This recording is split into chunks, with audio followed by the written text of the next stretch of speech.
नमस्कार सम्मानित साथियों, मैं रमेश चंद्र पांडे अपने YouTube के चेत जाओ चैनल, जो कि विकास के प्रति जवाबदेही से जुड़े सवालों पर बेबाकी से अपनी राय व्यक्त करने के लिए बनाया गया है, के माध्यम से आज जिस विषय को हम लगातार आप लोगों के साथ साझा करते आ रहे हैं, उस विषय पर बात करेंगे जो यहाँ पर दमुआ ढुंगा स्थित बनचौकी से जो बरसाती नाला कॉलोनियों की ओर आ रहा है, गैर वैशाली की कॉलोनियों की ओर आ रहा है। इस बीच परसों सिटी मजिस्ट्रेट के आने के बाद जो सिंचाई विभाग के स्तर से जो जेसीबी यहाँ पर नाले में चलाई दी गई थी, उसको लेकर यहाँ पर कॉलोनी वासी खफा थे और उसी को लोगों के में व्याप्त गुस्से को देखते हुए यहाँ पर इस समय, चूँकि कल मंडे से यहाँ पर एक आंदोलन का कार्यक्रम भी है और जैसा कि परसों सिटी मजिस्ट्रेट ने यह एश्योर किया था कि मंडे को ही इसमें आप लोगों के साथ बैठक कराई जाएगी कंसल्टिंग डिपार्टमेंट के अधिकारियों के साथ। तो इसी सिलसिले में आज यहाँ पर हमारे सिंचाई विभाग के DS रावत जी, जिन्होंने कि कल ही यहाँ पर कार्यभार ग्रहण किया है और कार्यभार ग्रहण करने के तुरंत बाद यहाँ पर इन कॉलोनी वासियों की व्यथा को सुनने के लिए यहाँ पर आए हैं और ये नाले में जो जेसीबी चलने से जो मलबा उभर के आ गया था, उसको भी मौका मुआयना करने के बाद इस पूरे स्थिति का समाधान कराएंगे। पूरे मामले में यह है कि 2 फेसेस पे काम होना है, एक तात्कालिक और दीर्घकालिक। कॉलोनी वासियों का कहना है कि एक तात्कालिक इशू पर हमको तत्काल राहत चाहिए और दीर्घकालिक स्टेप पर इसका परमानेंट विस्तार। तो आइए इसी संदर्भ में बात करते हैं हमारे यहाँ पर सिंचाई विभाग के executive engineer Shri DS Rawat ji से। रावत साहब, आपने कल ही ज्वाइन किया है और आज आप यहाँ पर कॉलोनी वासियों की व्यथा को सुनने के लिए आए हैं। मैं आपसे इस पूरे मामले में जो पूरे कॉलोनी वासियों की बातें हैं, उनका कहना है कि जो तात्कालिक समाधान इसका कराया जाए, एक तात्कालिक और एक दीर्घकालिक। दीर्घकालिक में टाइम टेकिंग वाला विषय है, एस्टिमेट, प्लान, बजट आदि की बातें हैं, वो जब होगा तब होगा। लेकिन इस समय तात्कालिक राहत आपके स्तर से इसमें विजिट किया गया है, क्या आप इसका समाधान सोच रहे हैं तात्कालिक दिशा में? प्लीज़। धन्यवाद सर्वप्रथम आपका। कल जैसे मैंने चार्ज ग्रहण किया, जिलाधिकारी महोदय ने मुझे निर्देश दिया था कि 2-3 उन्होंने नाले बताए थे, उसमें एक ये नाला भी था कि आप उसका भी थोड़ा सा निरीक्षण करके आएँ और वहाँ के लोगों की, पब्लिक की समस्याएं सुने और पब्लिक के बीच में से ही समाधान ढूंढने का प्रयास करें, क्योंकि जो स्थानीय लोग हैं उन्हें इस समस्या के बारे में ज़्यादा जानकारी है, उसको नियमित अपने ज़िंदगी में जी भी रहे हैं। तो ये नाला जैसे हमने देखा कि मैं आगे रोड पे जाके ये बंद हो जाता है, तो इसके लिए हमने विभाग की तरफ से एक एस्टिमेट 62 लाख का शासन को प्रेषित किया गया है। तो उसमें उम्मीद हम अपनी तरफ से लगाए हैं कि इसमें जल्दी ही समस्या का समाधान निकल आएगा, जिसमें कि रोड के दाईं ओर एक ह्यूम पाइप डाल करके इसको चौपला नाले में मिलाया जाएगा। और वर्तमान में तात्कालिक सुरक्षा के लिए, जैसे कि यहाँ पे आम ग्रामवासियों द्वारा बताया गया है, तो उनका इसमें थोड़ा सा क्रॉस वाल लगा दीजिए, जिससे कि इसमें जो मिट्टी, सिल्ट और जो जितने भी पत्थर थोड़ा सा बह के आ रहे हैं, उसको थोड़ा सा ये ऊपर रुक जाए और नीचे जाके क्षति न पहुँचे। ठीक। तो एस्टिमेट जो आपने 64 लाख का भेजा है, उसमें क्या प्रपोजल है? मोटे तौर पर वही ह्यूम पाइप लगा के उसको कवर करने का और चौखला जो हमारा जो वहाँ नाला है उसमें मिलाने का। मैं इसमें एक पार्टी जी मैं थोड़ा सा और चाहूँगा, जिसमें कि एक नाला। इसमें आखिरी क्वेश्चन ये कहना चाहेंगे कि परसों जब यहाँ पर सिटी मजिस्ट्रेट आए थे, उस समय वहाँ पर जो मेन रोड में मलबा हुआ था, उसको हटा के जो निकासी है उसको खुलाने की बात हुई थी। लेकिन बाद में ये नाले के भीतर जाके जेसीबी ने ये नाले की सफाई किसके आदेश पर की होगी, इस बारे में सब लोग जानना चाह रहे हैं। सिटी मजिस्ट्रेट साहब के आदेश आए थे कि आप नाले को भी, जो भी मलबा आया है नाले में ऊपर से नाले का, उसको भी थोड़ा क्लियर कर दें, जिसको मतलब हमने दोनों साइड को, नाले के दोनों साइड को रख दिया है। अच्छा, तो इसी बात को लेकर सारे कॉलोनी वासियों में आक्रोश है कि अगर जिस ढंग से एक परसों बरसाती पानी आया था, इंजीनियर साहब की कल्पना भी नहीं कर सकता कोई, इस ढंग से यहाँ बारिश नहीं हुई थी, ऊपर बारिश हुई थी और इतने उफान पर बारिश नाला आया कि सब लोग दहशत में आ गए। और ऐसी स्थिति अगर ये नाला खुदने के बाद अगर इस ढंग से बारिश होती है तो क्या ये कहर भर पाएगी, इसकी कल्पना भी नहीं कर सकता कोई। इस बात को लेकर इसमें जो चेक डैम बनाने की तात्कालिक जाल लगाया जाएगा। तात्कालिक जेई साहब को आदेशित कर दिया गया है 3 से 4 वायर गेट लगा दें बीच में, ताकि जो बोल्डर मलबा वगैरह है वो उसमें इकट्ठा हो जाए और साफ़ पानी नीचे आए, जो एकदम से उतना नुकसान नहीं करेगा। और परमानेंट इलाज तो एक्शन साहब ने आपको बता ही दिया कि स्कीम में लिया हुआ है शासन में। अतिक्रमण हटा के उसको जो है नाले का स्वरूप जहाँ बाकी- पहले नाला था वहीं नाले का स्वरूप दिया जाए। बाकी इसका जो भी कल प्रशासन स्तर पर जो भी बैठक होगी उसमें भी प्रशासनिक स्तर से जो भी निर्णय होंगे वो हो जाएंगे। ठीक, थैंक यू। लेटेस्ट जो हुआ है वो एक जो सबसे बड़ा नुकसान हुआ है, आप देख सकते हैं पानी तो नीचे जा ही रहा है। अभी आप इसके नीचे देखते हैं कि नीचे जो है किसान लोग भी हैं, किसानों के खेत भी हैं और कॉलोनी वासी भी हैं जो प्लॉट लेके मकान लेके बसे हैं दोनों जगह। जो किसान हैं उन्होंने अपनी जो है धान रोपाई की तैयारी चल रही है और उन्होंने अपने आगे पांगे बना करके जो है क्यारी वगैरह धान के लिए तैयार की है। अभी आपने देखा कि 3-4 दिन पहले की जो बारिश हुई थी उसमें उनका जो था सारा वो पांगा जो बना है जो कि उसको चाहिए उस समय कीचड़ वो बह करके पानी के साथ नीचे चला गया। और जो कॉलोनी है जिन्होंने अपने मकान बनाए हैं प्लॉट बना के जो रहे वो कीचड़ उनके मकान कॉलोनी के आगे फैला है जो कि उनको नहीं चाहिए। बचत हो जाएगी 100% तो नहीं होगी। 100% बचत ये है कि जहाँ पहले नाले थे वहीं नाले जाए। हाँ, Yes, परमानेंट yes. परमानेंट इलाज तो यही है। बिल्कुल। अब आप देखो, ये पब्लिक मैं की आपको डिमांड बताऊं, यही होनी चाहिए। बराबर। ये भी पुराने आदमी हैं, आप भी पुराने आदमी हैं। ये नाला एक नाला उधर को निकलता था, कहाँ पर, जहाँ पर 2-2.5 मीटर के हमारे पाइप लगे। 2 नाले उधर निकलते थे, एक नाला इधर निकल। जैसे हाँ, कल 2 निकलते थे। कल तिवारी जी बोले थे, मैं मुझे तो इतना आइडिया नहीं है। हम तो पहले देखते तो थे वो निकलते थे शर्मा चक्की मोड़ के पास, वो आगे पूरी कॉलोनी बसी सब बंद हो गया। सुनो, एक घोड़ा निकलता था उसमें, बैलगाड़ी निकलती थी, उसके नीचे बैलगाड़ी बैठती थी। यहाँ के पुराने लोगों से मैंने सुना। मेरा ये कहना ना, दो यहाँ है सर, पब्लिक दो, ना, 2.5 मीटर। पब्लिक है ना सब बड़ी, बंद कर दिया नीचे। जो गली गली के एक आदमी जो बोलने वाले करके 10 लोग 11 लोग जाके फिर प्रशासन से बात करें ना। और अपनी एक ही मांग रखी, पुराने नाले खोले जाए। पुराने नाले खोले पहले जाए। हम आपसे सहमति बनाएंगे, सबसे बड़ी बात है ना, आपसे सहमति नहीं नहीं, इनकी सहमति नहीं है। तो आगे जाके मुझे तो पता था ना ये लोग यहाँ जाके लड़ेंगे, कोई कहेगा उधर करो, कोई ऐसा नहीं होता यार। पुराने नाले खुल जाए वो। तो ऐसा सिस्टम है ना, जब प्रशासन भी अगर इसको सॉल्यूशन निकालने की कोशिश करेगा, हम ही में से ही निकलेंगे निकले। ना, उसका विरोध करने वाले भी हम ही से निकलेंगे। ऐसा नहीं है, आज कितने अतिक्रमण ढाए जा रहे हैं, है ना। ये संभव था, लोग कहेंगे असंभव था, लेकिन ढाए जा रहे हैं। संभव सब चीजें हैं। अब बाजार में सहयोग देखें- पब्लिक का बाजार जरूरी में देखें कितने अतिक्रमण उखाड़ दिए गए। अगर जब तक अब साहब पब्लिक मैं आपको बताऊं, ये इन नालों में विधायक निधि के तहत, जिला प्लान के तहत आज ये नाला हमारा ऐसा यहाँ पर बह रहा है ना, हमने क्या किया, पब्लिक को प्रोटेक्ट करने के लिए यहाँ वायर केट डाले। अगले साल इस वायर केट के ऊपर दीवार बनेगी।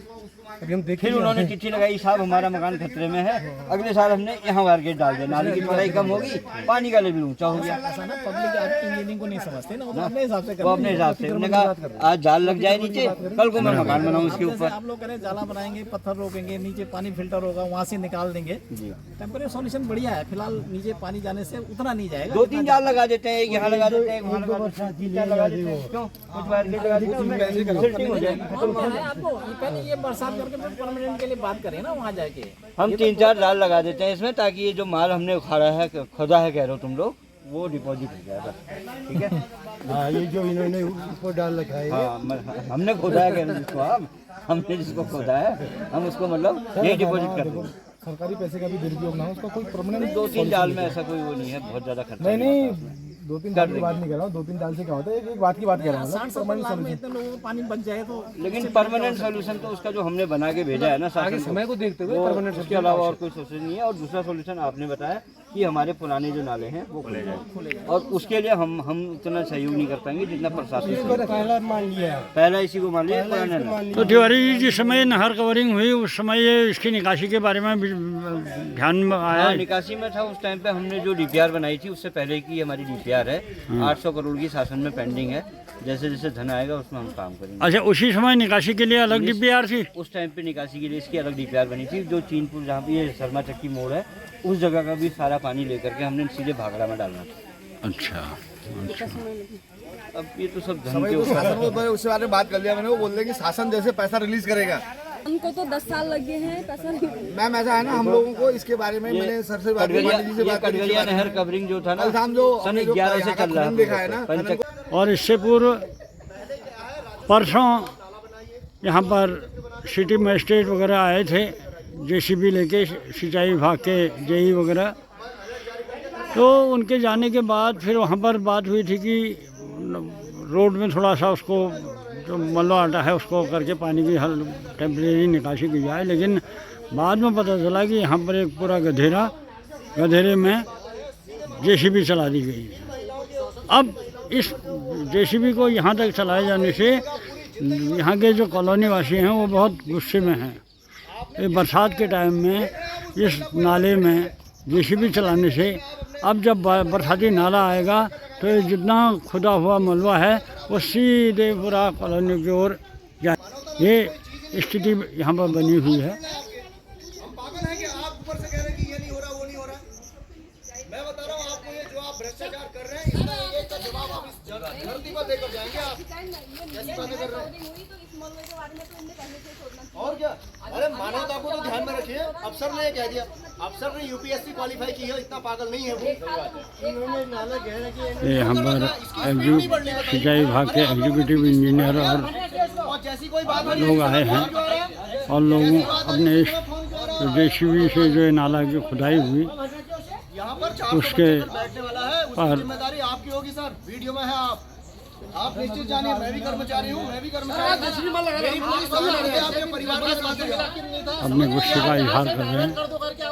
बिल्कुल आपको इसका जवाब देना पड़ेगा।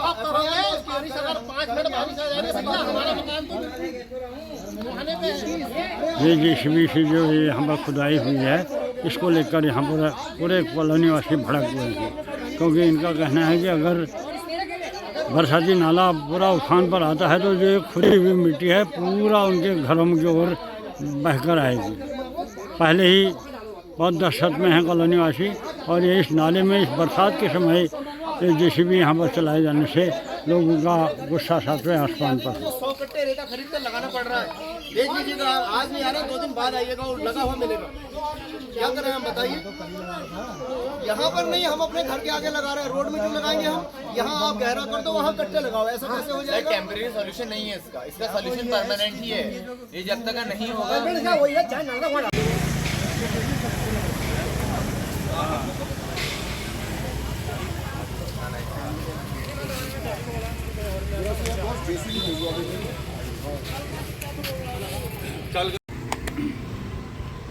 तो सामान्य साथियों, यहाँ पर विजिट भी हो गया। अब तक की जो भी एक्टिविटीज थी उसके बारे में हमने एक संक्षिप्त समीक्षा कर ली है। मैं इस पूरे मामले में एक बात कहना चाहूँगा कि अभी हाल ही में माननीय मुख्यमंत्री जी आए थे, जब बहुत बड़ी बाढ़ यहाँ आई थी खटीमा वगैरह में, तो उन्होंने कहा था कि प्रकृति के प्रकोप के आगे हम क्या कर सकते हैं। जो बाढ़ आती है, बरसाती सैलाब आता है, उसमें हम क्या कर सकते हैं। तो लेकिन यहाँ की सिचुएशन, ये गैर वैशाली क्षेत्र में जो कॉलोनियों में जल भराव हो रहा है, उसके लिए मेरा कहना है कि ये प्राकृतिक नहीं है, ये हम ही लोगों द्वारा क्रिएट हुई है। ये प्रशासन जनित है या हम ही लोगों के सामूहिक जनित है। तो बहुत बड़ी ये बात महसूस करने वाली बात है और हम ही लोगों द्वारा अगर ये जनित समस्या है तो हम ही लोगों का दायित्व बनता है कि इसका समाधान कराएं। और इसका समाधान कराने के लिए हम यहाँ पर अधिक हैं, संकल्पबद्ध हैं। ये सब लोग अपना एक माइंड मेकअप कर लें। तो सामान्य साथियों, जैसा कि पूर्व में भी मैंने कहा कि कल हरेले का पर्व है। हरेले के दिन सब हरेला मनाने की तैयारी कर रहे हैं और हम यहाँ पर कल के आंदोलन की तैयारी कर रहे हैं। ये बहुत बड़ी एक विडम्बना है। हम नहीं चाहते, हम पूर्व में सिटी मजिस्ट्रेट के सामने भी कह चुके हैं कि हम कदापि आंदोलन जैसी अपनी स्थिति नहीं चाहते हैं और इसके सौहार्दपूर्ण और त्वरित समाधान के लिए प्रशासन को पूर्ण सहयोग देने के लिए हम संकल्पबद्ध हैं। लेकिन जो भी स्थिति होगी, जो हमारा पूर्व निर्धारित कार्यक्रम है, उस कार्यक्रम के तहत कल यहाँ पर हम सुबह 10 बजे सारे कॉलोनी के लोग यहाँ पर इकट्ठा होकर एकत्र होंगे और जो हमारा पूर्व घोषित कार्यक्रम है, जिसके हमने सबको सूचना दे रखी है, उसके तहत हम धरना प्रदर्शन और अनशन यहाँ पर करेंगे।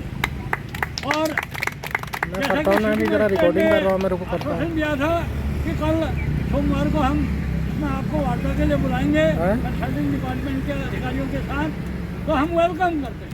हमको इंतजार है उनकी वार्ता की पहल का। लेकिन जब वार्ता की पहल का आमंत्रण जब हमको मिलेगा तब मिलेगा, लेकिन जो हमारा पूर्व घोषित कार्यक्रम है वो यथावत 10 बजे से यहाँ पर स्टार्ट हो जाएगा और वार्ता होगी। तो वार्ता में जो भी आउटपुट आएगा उस आउटपुट को हम यहाँ पर शेयर करेंगे सब लोगों के साथ और उसके बाद ही उस पर जो भी पॉजिटिव या नेगेटिव डिसीजन होगा वो आप सबके सहमति से होगा। तो इसी क्रम में यहाँ पर मैं विजय कुमार जी से आग्रह करूँगा, नवीन कुमार जी हमारे हैं यहाँ पर, कि कल हर कॉलोनी के एक तो ये हम चाहते हैं कि आज शाम तक हमारा ये एक आइडेंटिफाइड हो जाए कि जो एक जल भराव से कितनी कॉलोनी के कितने लोग प्रभावित हो रहे हैं डायरेक्ट के तौर पर। जैसे मैं वो प्रभावित में नहीं हुआ, जो प्रभावित हो रहे हैं वास्तव में जिनके मकानों में पानी घुस रहा है उन मकानों को चिन्हित किया जाए, उनके नाम फ़ोन नंबर रख लिया जाए। अरे गंगा प्रसाद जी हमारे बीच में हैं, एडवोकेट गंगा प्रसाद जी, आप भी हमको यहाँ पर विधिक सलाह देंगे और चूँकि इसका समाधान भी आप लोगों ने ही कराना है, इसके हर पहलू पर आपने विचार विमर्श किया होगा, दूरभाष पर की आपसे बात हुई थी। तो विजय कुमार जी इस बात को हम चाहेंगे शाम तक हम ये काम को कर लें। जिनमें घरों में डायरेक्ट रूप से पानी आ रहा है, उनके मकानों के इर्द गिर्द पानी भरा हो जा रहा है, उन लोगों की हम एक लिस्ट बनाना है, एक वो बन जाएगा और कल को एक बैनर बनेगा। बैनर का मैटर क्या लिखना है वो भी हम शाम तक तय कर लेंगे और जल्दी बन जाता है आजकल बैनर भी, और सुबह तो हमारा कोशिश होगी कि बैनर भी बन जाएगा। और कितने लोग को सबको इन्फॉर्म करना है विधिवत, जैसे आज की मीटिंग के बारे में हम एक शॉर्ट नोटिस दिया है, ग्रुप के माध्यम से दिया है। कल की मीटिंग के बारे में व्यापक प्रचार प्रसार 1 by 1 उसको कर लेंगे। थोड़ा सा मैं इसी के साथ मैं अपनी बात को विराम देता हूँ। मैं ये चाह रहा हूँ कि हम जितने लोग भी यहाँ पे हैं सब अपने अपने वाहनों में हैं, तो क्यों ना हम अपने वाहन सारी गलियों में एक बार रैली के रूप में निकाल लें कि कल को आना ज़रूरी है। आम अनशन की आज में सूचना भी मिल जाएगी और जहाँ लोकतंत्र में भीड़ होती है वहाँ पर सर अपने आप बढ़ने लगता है।